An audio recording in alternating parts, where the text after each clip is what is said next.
वृंदावन तहसील में नई शिक्षा नीति को लेकर लोगों तक जागरूक फैलाने और उससे अवगत कराने के लिए तहसील में नोडल अधिकारी द्वारा एक एग्जीबिशन लगाई गई, जिसमें नई शिक्षा नीति से लोगों को अवगत कराया गया। साथियों को बताया गया कि किस तरह से बच्चों को आगे की नई शिक्षा नीति से पढ़ाई करनी होगी और उनको क्या क्या इसके लाभ होंगे, किस तरह से उनके बस्ते का बोझ कम हो सकेगा और किस तरह से उनकी 3 साल बच सकेंगी, क्योंकि बच्चे के एडमिशन के दौरान स्टार्टिंग में नर्सरी से लेके LKG UKG तक खराब होती थी। उसको भी इससे शिक्षा के प्रति लोगों में जागरूकता फैल सकेगी और वह नई शिक्षा से अवगत हो सकेंगे, जिसकी जानकारी देते हुए नोडल अधिकारी अखिलेश यादव ने यह बताया। एग्जीबिशन लगाई गई है, किस संबंध में लगाई है और तहसील पे आज जो मंगल दिवस है उससे क्या जानकारी दी जा रही है? असल में सरकार द्वारा नई शिक्षा नीति लागू की गई है, आपको मालूम नई शिक्षा नीति 2020 की, और उस पर एक शिक्षकों की ऑनलाइन प्रतियोगिता भी हो रही है। तो उसमें पोस्टर और वो ब्लॉक लेवल पर हमें कलेक्ट करने थे। तो मैंने जो अपना टॉपिक लिया है वो है early child care and schooling, छोटे बच्चों के लिए। तो ये उसको लेके इन बहुत सारे पोस्टर्स के माध्यम से एक स्लाइड के माध्यम से एक चीज को समझाया है। इससे क्या फर्क पड़ेगा आने वाली शिक्षा नीति?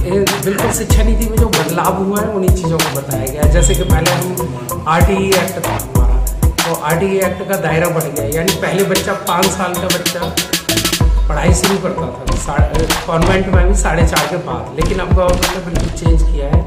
3 साल का बच्चा एजुकेशन तो उसकी प्रारंभ हो जाएगी 3 साल से, क्योंकि जितने हमारे anganwadi, pre primary, nursery schools थे उन सबको स्थानीय प्राइमरी से संबद्ध करें। कुल मिलाकर जो बच्चों की नर्सरी क्लासेस 3 साल खराब होती है वो नहीं होगी। और उसके साथ ही एक एज ग्रुप का बहुत ध्यान रखा गया है। अब तक आपने देखा होगा जैसे बोर्ड परीक्षा होती है तो हमें 30 साल का 40 साल का बच्चा हाई स्कूल में बैठा मिल जाता है, लेकिन अब जो नई शिक्षा नीति में, जैसे मेरे पास ये वाला पोस्टर है, बिल्कुल बहुत अच्छे से क्लियर किया। एक जो फाउंडेशन स्टेज होगी वो 5 साल की है, 3 साल का बच्चा एडमिट करेंगे, 3 साल से 6 साल तक वो आंगनबाड़ी, बाल वाटिका या प्री स्कूल में जो पढ़ रहा था उस बच्चे को फिर वो उसके बाद कक्षा 1 या 2 में पढ़ेगा, तो वो 3 से 8 साल की उसकी एजुकेशन होगी फाउंडेशन।